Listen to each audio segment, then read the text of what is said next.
One thing that gets in the way of savings and building wealth is those pesky impulse purchases. In today's video, I'm sharing a method that I've been using to stop giving into those impulse purchases and save money. So I've been using the 30-day savings rule. It's a pretty simple method to help you save for long-term goals and cut spending on things you don't need. The 30-day savings rule states that you should put off all non-essential purchases, including impulse purchases, for 30 days. Instead of wasting your money on something you might not need, you'll think about it for 30 days. If you still wish to make that purchase at the end of the 30-day period, feel free to do so. Setting away a portion of your monthly earnings to put towards savings might be difficult to say the least. Even if you strive to keep your spending under control, spontaneous purchases can quickly drain your financial account. I know that it's difficult to not want that new shiny thing and that you'll try to rationalize why you can afford it. But it comes to a point that you need to think about the long term. If you're living paycheck to paycheck, it can also be stressful.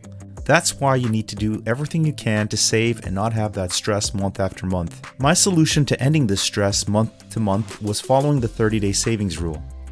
The 30-day savings rule is a straightforward, easy to follow technique for reducing impulse buying and increasing savings. Let's go over some of the benefits of the 30-day savings rule and show you how to apply it to your personal finance. It's quite simple to apply this rule. Next time you plan on shopping online, you're going to close the browser window and go do something else.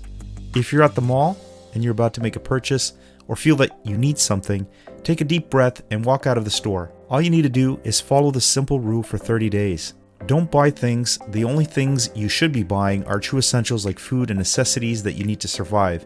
That new iPad is not a necessity. The 30-day savings rule states that you should put off all non-essential purchases, including impulse purchases, for 30 days. Instead of wasting money on something you might not need, you're going to think about it for 30 days. You'll be surprised that 30 days later, you'll probably be happy you didn't buy that item and that now you have the money in your bank account, or you didn't rack up the credit card. It's pretty rare that at the end of the 30 days that you might even want that item anymore. It does take discipline to follow the 30-day rule, but once you master it, life gets much better. All those things that you thought would make you happy or somehow improve your lifestyle really don't, but having money sure is a nice thing. The more money you have, the closer you are to buying your freedom. Not being in debt or stressed over losing your job when you have a mountain of bills to pay is the goal, not having that shiny new thing. This of course only works if you stick to your guns and wait for the full 30 days.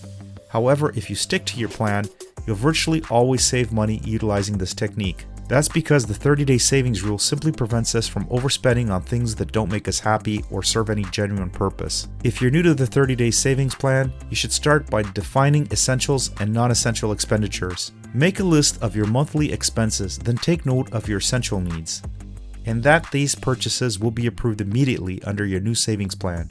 Everything else can be classified as a wish and will be fulfilled when you have reached certain savings milestones. Now don't get me wrong, you can still buy stuff, but the idea for this rule is to make you think about what you're going to buy and if you really need it. By deferring your purchases for 30 days, you'll see that you'll end up not buying that item at the end of the 30 days, and if you do, then you probably can get away with a couple things here and there.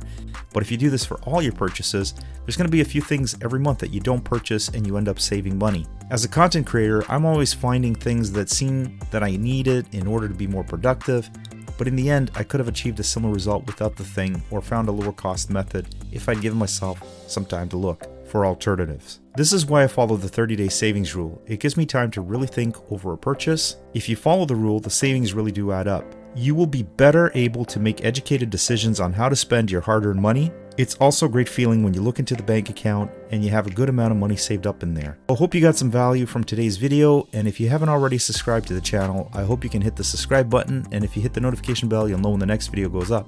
Hitting the like button really helps out the channel. So until the next one, have a great day, guys.